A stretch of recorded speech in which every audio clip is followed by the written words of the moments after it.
Hey y'all, marinating my cube steak.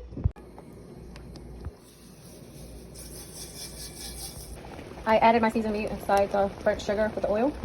I'm gonna add some recadito and cilantro, and I'm gonna cover it and cook for like 30 to 45 minutes until the meat is tender. Add some bay leaves. Gonna add some water to cover the meat. My steak is tender, and I'm gonna add the onions and peppers. I added some tomato paste. I don't know if you can see that right there. So yeah, I'm gonna let it get real thick. Like a gravy. I'm gonna put this together to eat with our dinner.